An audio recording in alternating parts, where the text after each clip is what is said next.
Having a herd of goats is the same as trying to raise a herd of toddlers. They understand the word no. They don't like it. Most of them know their names. They'll come when they're called, if they feel like it. And they'll put absolutely everything in their mouth at least once. The more you pay for a toy for them, the more likely they are to destroy it. They're much happier with an empty box. It's toddlers.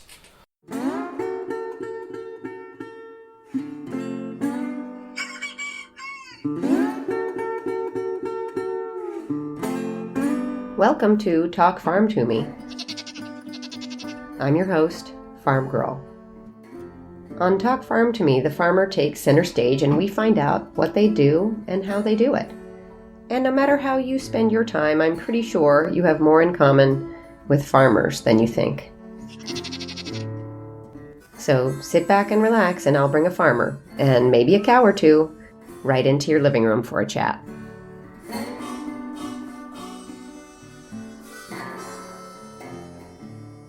Come with me down Main Street in Andes, New York, to the only traffic light blinking yellow at its intersection with Delaware Avenue. Just 100 paces from the center of town is Dirty Girl Farm, a small goat dairy and creamery with two plucky farmers who have an emerging vision for a town farm that is far more than just a farm. Cyndi Wright, together with her husband Lester Bourke, their young daughter, and some 40 goats on 37 acres, are producing milk, making cheese, and other dairy products, and they want you to come for a visit. Let's hear how they got started. My husband was a farmer before meeting me. He grew up in Lou Beach on a 200-acre sheep farm. The farm actually had belonged to my grandfather. He purchased it back in the early 1900s. I guess I was probably 1 or 2 years old and my mother decided she wanted a couple of sheep. So my father got her a couple of black ewes. Well, you can't have just a couple. You got to have a ram so you can have lambs. So they got a ram. So we had about 60. We told everybody it was the largest herd of black sheep on the East Coast. I wound up learning to spin when I was, probably 7 or 8 years old. I was spinning yarn. Every now and then in the wintertime when we were having lambs, Dad would come in, wake me up at 2 o'clock in the morning, 7 years old, having a problem with a lamb. Your mother and I need help. Well, I hold the flashlight and Dad holds the sheep and Mom tries to get the lamb out because there's a problem. So that's how I spent most of my years. I could not have been more than 7 years old. And I was mesmerized by these goats. I tried to crawl in the pen. And every time we were taken away from that area, I kept trying to crawl back in with the animals. So, that was the start of my, love affair with wanting a farm.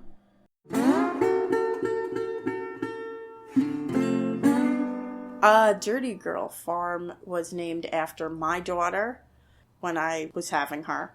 Everybody was giving me pink little dresses and pretty frilly little things. And then once I had her, her favorite thing to do was really to play in the dirt. She'd be in my garden, crawling around, picking tomatoes off, picking elderberries, blueberries, just crawling around and eating. And she hated those stupid little dresses.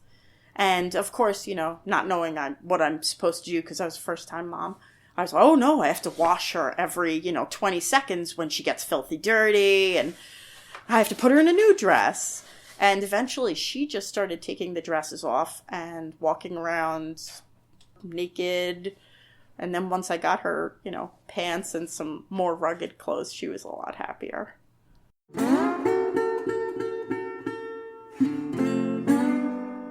We started back in 2012. I actually wanted Jersey cows. But because we only had 3 acres, there was no cow that was going to be walking around the 3-acre forest we were living in. So somebody said, get goats. They said, you know what, if you can have a dog, you can have a goat. And we eventually ended up having our neighbors come over with mason jars and ask for milk. And we've got a few more goats to make sure we had enough for everybody. And then they started asking for cheese, and we started making cheese. And a very nice milk inspector for New York State showed up at our farm and said, "Ma'am, you have a business." And I said, "No, we're just doing this for some neighbors." And lo and behold, somebody pulls in the driveway I've never seen before, asking for milk.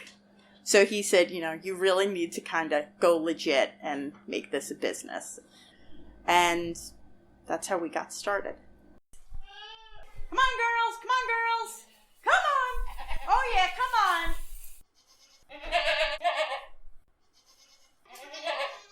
Becoming a dairy farm is a lot more complicated than it sounds. Of course, we all think about the animals, the milk producers. But there's a lot more. We started with the 15-gallon pasteurizer. Then we got the 45. It'll tell you exactly how long it takes to get up to be pasteurized. And then you legally have to pasteurize the milk for a minimum of 30 minutes.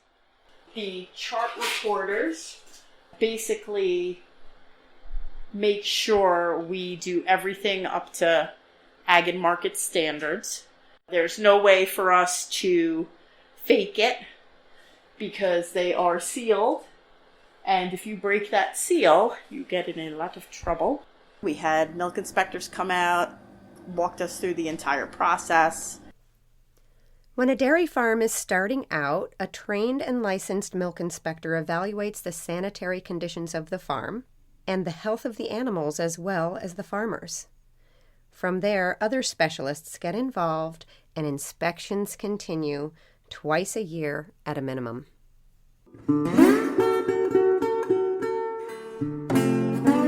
Dirty Girl Farm sells its products regionally and right off the farm out of a cute little yellow farm stand barn, complete with a fridge or two, lots of information on the local area, and an on your honor jar where you pay for what you take.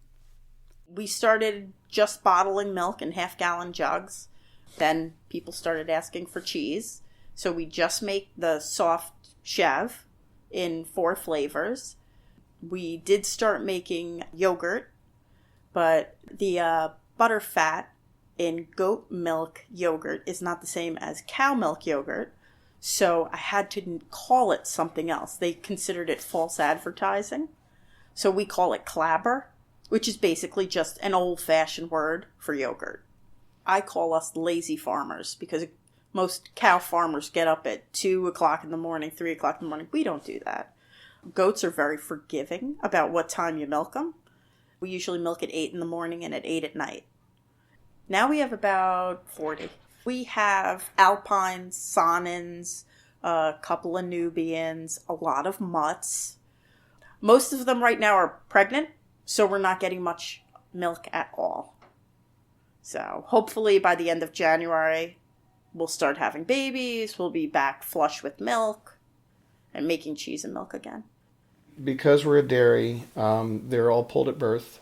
We take them away from mom as well. We're selling the milk. The first day to 2 days, we're milking them, but that milk is going to their babies. That's the colostrum that has all the antibodies from mom, which will help keep the babies healthy. The beginning of the season's not bad. We've got 2 babies that we've been bottle feeding every day for 2.5 months. Well, that's fine. It's 2 babies. When you have 2 or 3 or 4 born a day, every day for a week, all of a sudden, okay, now, who did I feed? Wait a minute. Why do you all look alike suddenly? It's always cute when we have the first few. I'm like, oh, yay, the babies are here. And then by the time we have 50, I'm like, bunch of maggots.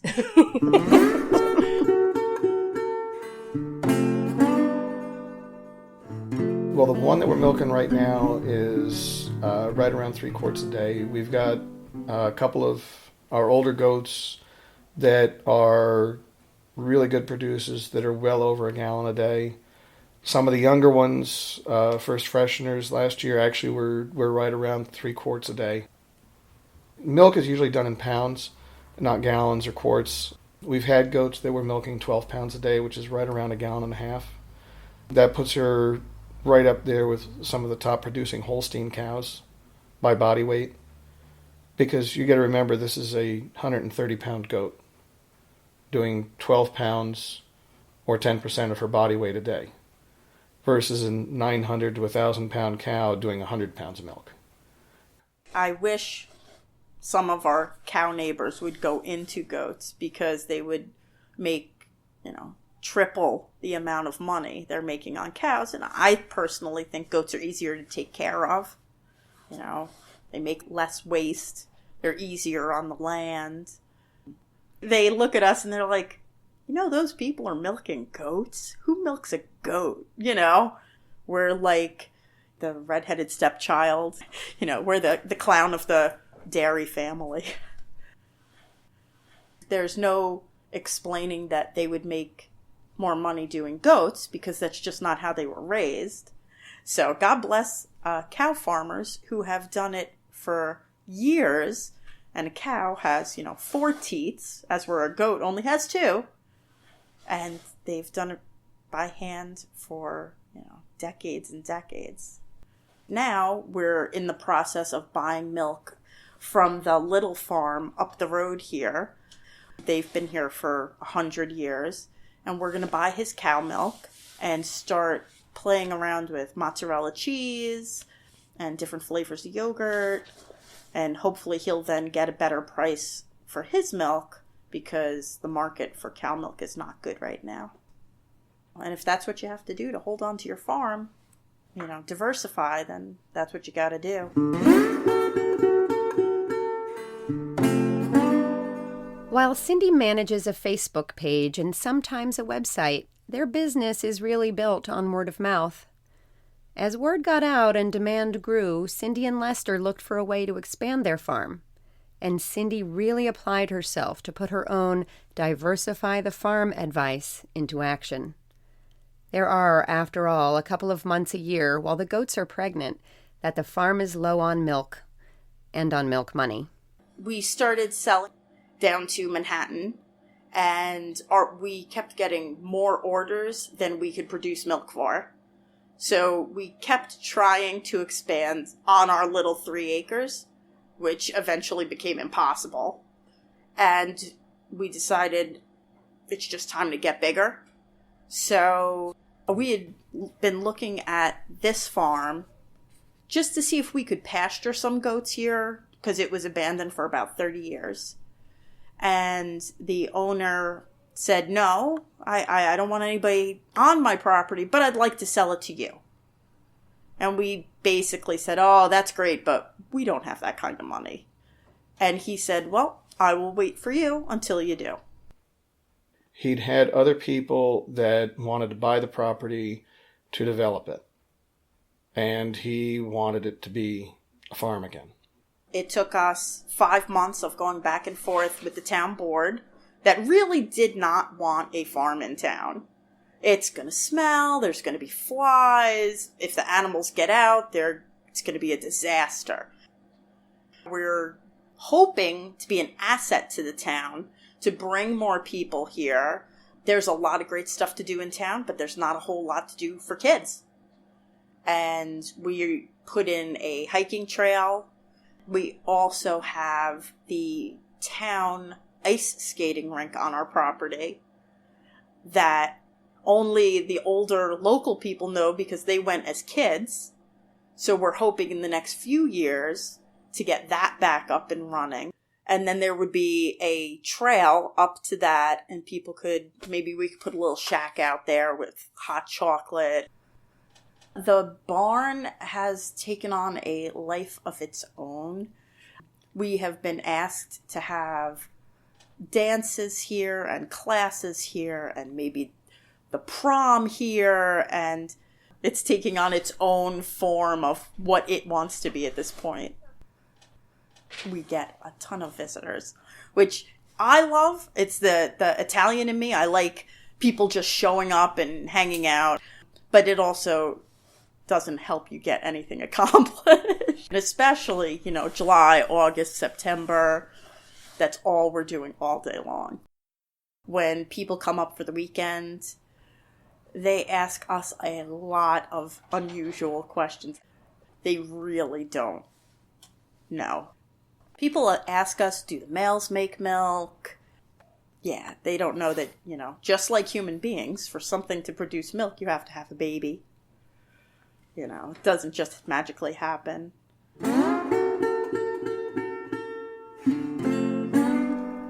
Farming goats presents its fair share of unique challenges. Goats are mischievous and smart, and fencing them in is difficult. People say if you can put water through it, you can get a goat through it. They broke the fence up and back of the barn this past summer.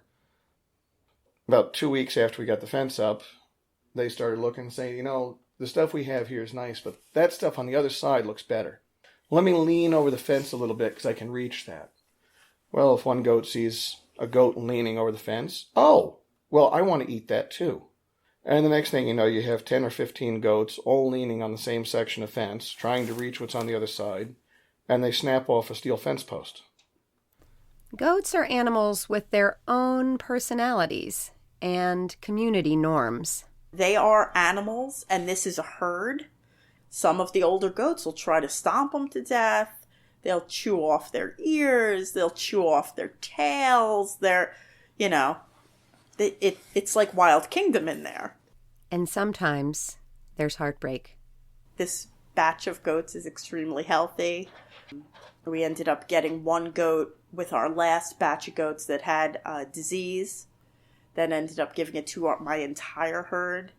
So I had to call all 60 goats. And we do have names for some of them now, but not like we used to. I tried not to get as attached to this group because it was gut-wrenching when we lost the last ones. And the animals aren't the only ones you have to consider. Family sees you struggle. They see, the years when you're paying, $60 for hay and making no money and try to, gently tell you, well, maybe this, wasn't the greatest idea. You should go get a job.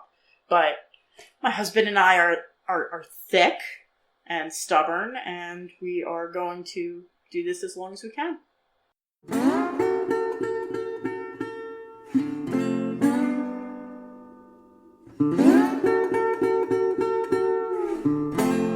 When we talk about the future of Dirty Girl Farm, it's easy to see that the wheels are still churning.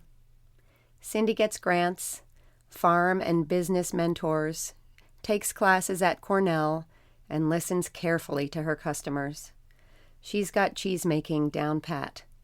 And even though Lester complains a little bit about all the work they have to do on the farm, it's clear he's in it too. I love, building things from the ground up. I've still got 2 acres of the property that I need to clear cut so that I can get an area set up for the apple orchards, an area set aside for Christmas trees, an area set aside possibly for a bramble orchard doing either raspberry or blackberry. With the young goats that they raise, some join the herd as milk producers, and others have built a new farm demand. Usually if they're boys, they go to the Muslim community, the Filipino community, pretty much every community eats goat except for Americans. We just constantly are asked for goat meat, which I didn't think would be, that big a deal. I figured, milk, everybody likes cheese. No, everybody wants meat. Cyndi is always thinking about the future and how to make Dirty Girl Farm an active part of the community. If people want to make their own cheese or just test drive something and see if they think that they're interested in doing it, we already have the equipment. So why would somebody spend the money with buying all this infrastructure if it's something they don't think, is going to fly?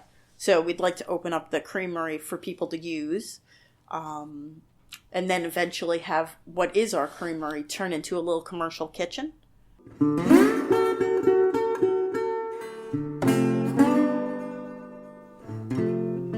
Sometimes a farm is just a farm. a place where food is grown and produced. But Dirty Girl Farm is developing in a new direction, one that is an important player in the life of a small town, one that wants you to visit, to buy some milk and chèvre, and to go for a hike, attend a class, a square dance, or a farmer's market. And if you happen by during kidding season, you could definitely feed a baby goat. No kidding. I couldn't resist. It's been great to have you along for this episode of Talk Farm to Me. Special thanks always to our farmers for talking farm and doing what they do best. For more information about this episode, including a look behind the scenes, head on over to talkfarmtome.com. This season's music is by Lobo Loco. You can find more episodes as they come out on talkfarmtome.com or subscribe to the whole season wherever you get your podcasts. Either way, please share your feedback right on the website or give us some love on iTunes. I'm your host, Farm Girl. Stay tuned for a new episode every 2 weeks when I bring a new farmer and maybe a cow or two right into your living room for a chat.